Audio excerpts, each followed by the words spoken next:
Hello, this is George. Hey, Mom. And this is Yud Hebavhe, Sanctuary Truth Classroom. It's August 18th. I'm going over 1 Samuel 21 today. Yep. And if I don't sound like I'm talking a little slow, it's because we've heard that there's a few people that can't get on right away, so I'm not stalling. I'm just putting a few more moments out there. I can talk slow. You ready, honey? Yep. Okay, one more. Okay. Here we My go. sweetie's going to start out by reading 1 Samuel 21:1. Told you we were going over 21. Well, let's do that. Be a short one, probably. So David got up and left, and Jonathan went back to the city. The friends separated. Jonathan went back to his father, while David went the other way. Read 2, please. David went to see Achimelech the Kohen in Nov. Achimelech came trembling to meet David and asked, "Why are you alone? Why is no one with you?" To the priest, Achimelech, it seemed so odd that David would be alone. Mm-hmm. The priest, Achimelech, began to tremble. Then he asked David,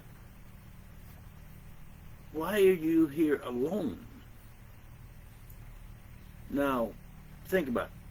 I want you to think about this. We have always heard that David was a man after God's own heart. So now David, a person after God's own heart, what does he do? He lies. Now that's interesting. My sweetie's going to read verse 3. David said to Achimelech the Kohen, "The king has sent me on a mission and told me not to let anyone know its purpose or what I've been ordered to do. I've arranged a place where the guards are to meet me." David tells the priest in his lie, "I'm on a secret mission. You nor anyone can find out what I've been ordered to do. And my men know where to meet me. They're going to meet up with me."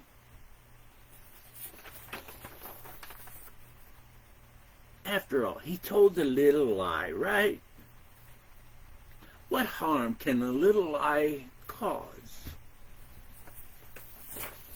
We're going to find out about that next chapter, next Tuesday. But today, my sweetie's going to read 21:4. "Now what do you have on hand? If you can spare 5 loaves of bread, give them to me, or whatever there is." I need food. How about some bread? Read 5, please. The Kohen answered David, "I don't have any regular bread. However, there is consecrated bread, but only if the guards have abstained from women." Now, David, I only have consecrated bread. But you nor your men, none of you must have been with a woman, any woman. Remember what it said in Leviticus 24, 5-9. My sweetie's going to read that.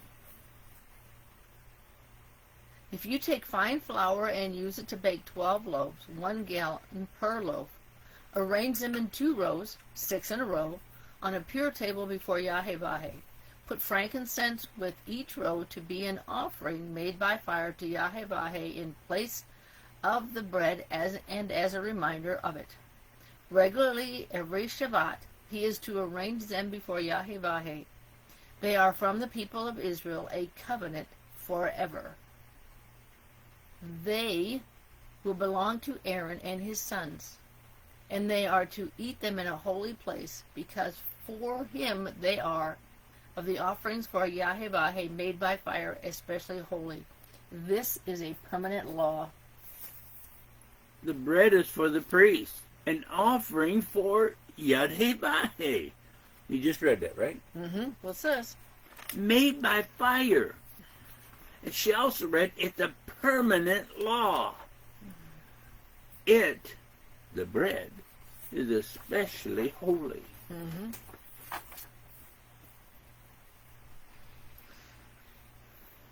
When Moses brought the Hebrews out of Egypt, he became overwhelmed and needed help.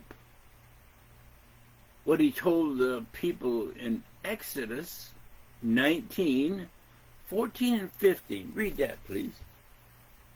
Moses went down from the mountain to the people and separated the people for God, and they washed their clothing. He said to the people, "Prepare for the third day. Don't approach a woman." Don't have sexual relations with a woman for 3 days. And how sacred they were when they saw and how scared those Hebrews became when they saw a thick cloud, lightning, and a hard thunder come from that mountain. Mm-hmm. What happened? That's when, remember that one time that we read about back in Exodus? They told Moses, "You go up. We'll stay here." Yeah, safer. But Aaron goes up in Exodus 19:24. Read 19:24. But Yahweh answered him, "Go, get down, then come back up, you and Aaron with you. But don't let the Kohen and the people force their way through to come up to Yahweh, or he will break out against them." Interesting. That is one time it states, "Go down, Moses, and don't let the people come up, but have Aaron come up with you." Isn't that what you just read? Mm-hmm. So it said, you and Aaron. I don't know if I ever heard that before. I know we've read it, and we've studied it, but that's interesting. But now David puts the priest at ease. Read 6, please. David answered the Kohen, "Of course women have been kept away from us, as on previous campaigns. Whenever I go out on campaigns, the men's gear is clean, even if it's an ordinary trip. How much more then today will they be putting something consecrated into their packs?" When we have a campaign, as David says, we're always kept clean. And this is much more than an ordinary one. Then the priest was satisfied because he believed David's lie, and it cost him dearly. In the next chapter. Read 7, please. So the Kohen gave him consecrated bread, because there was no bread other than the showbread that had been removed from before Yahweh to be replaced by freshly baked bread on the day the old bread was removed. They baked fresh bread, so David was given the day old stuff. They were still consecrated bread.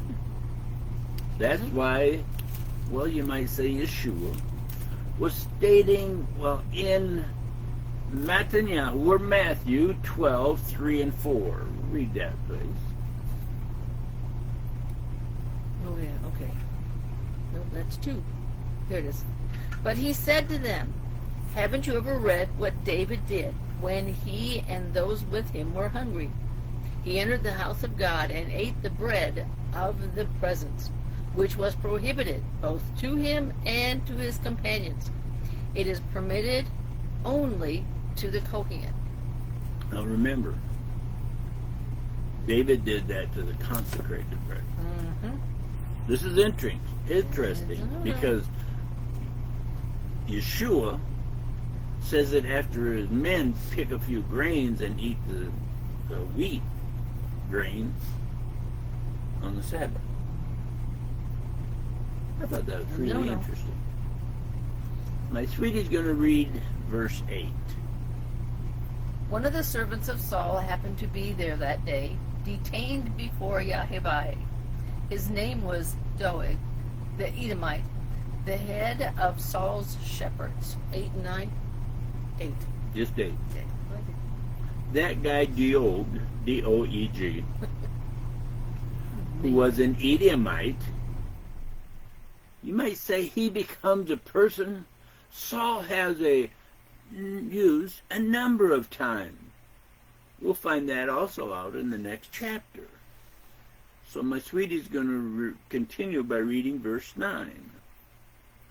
David said to Achimelech, perhaps you have here with you a spear or a sword. I brought neither my sword nor my other weapons because the king's mission was urgent. I know this is a place of worship, but in my haste, I didn't grab my sword. Okay, I had a little comment about that one. To me, that sounded kind of strange. One of Saul's leading military warriors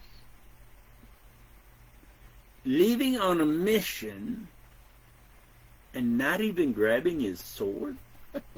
Now that seems A little strange. a little strange to me. Have you ever really caught that and thought about that? And he asked him, would you have one here? Interesting. Another interesting spot. Read 10 and 11, please. The Kohen said, the sword of Goliath the Philistine you killed in the Elah Valley is over there behind the ritual vest, wrapped in a cloth. If you want it, take it. It's the only one here. David said, there's nothing like it. Give it to me. The same day, David took flight from Saul and went to Achish, the king of Gath. Took flight or freight? Took flight. Okay. The only weapon we have here is the sword you used to kill Goliath. And if you want it, take it. We don't have any use for a sword. David goes, great. There isn't another one like it. Thanks. Then David takes off and goes to the Philistine. Goes to the Philistine area of Gad. Going there, he saw their king, Achish. Oh, no.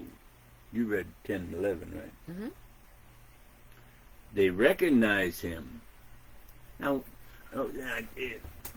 to me, when David would go to the Philistine, I don't care, any Philistine town, when they recognize him, don't you think they'd attack him? Be a tad bit upset. I mean, they'd be killed the big guy. He killed thousands of them by what it says. Him and his men. Read 12 and 13, hon. Servants of Achish said to him, isn't this David, king of the land? Weren't we dancing and singing with each other, or to each other? Saul has killed thousands, but David has tens. But David his tens of thousands. He said 12 and 13, right? Yep. These remarks were not lost on David, and he became very much afraid of Achish, king of Gath. Isn't he the one that they sing about? He killed tens of thousands? Then David gets concerned about what these Philistines may do to, well, you might say, to their enemy, David. And he is all alone. But David got an idea. Interesting. Read 14, please. So as they were watching, he changed his behavior and acted like a man when they took hold of him, scratching marks on the door of the city gate and drooling down his beard. He thought, I've got to act like I've gone mad. take the chance that they wouldn't harm a mentally unstable person. And guess what? It seems to work. Read 15, please. Achish said to his servants, "Here you see that the man is Meshuggah," I like that word. "Why bring him to me?" Oh, this crazy guy. You can see he is Meshuggah. In Hebrew, that's crazy. So why are you bringing him to me? He's crazy. Read 16, please. "Am I short of Meshuggahism? Is that why you brought this one to go crazy on me? Must I have this one in my house?" Am I short of Meshuggahism? Or Meshuggahim? In Hebrew, that's crazy people. Then that why bring him to my house, into my world? I don't care who he is or who he was. At one time, look at him now. I don't want him around my kingdom. David took a chance, and it must have been their custom to not harm mentally unstable people because it worked.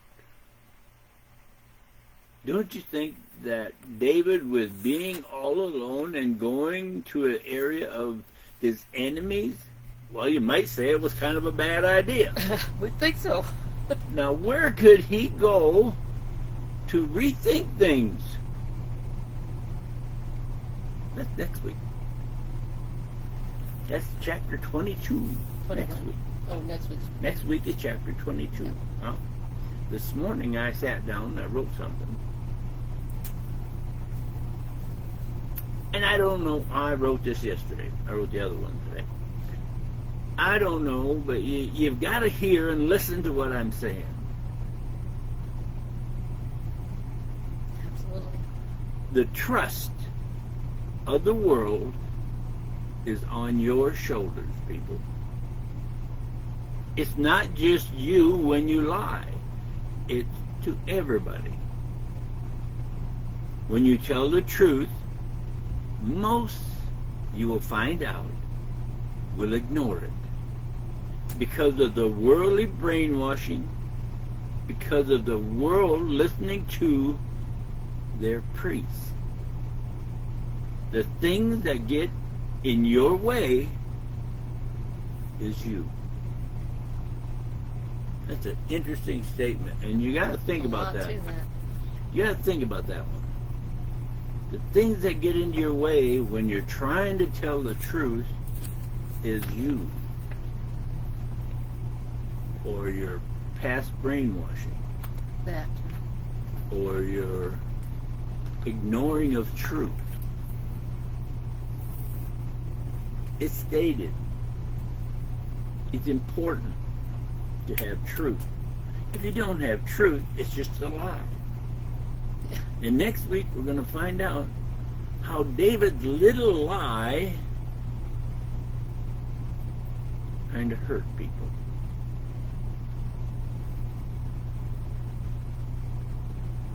We'll see you next week. I hope you have a good week. I have no idea where we're going to be. We're on the road. So, you have a great week.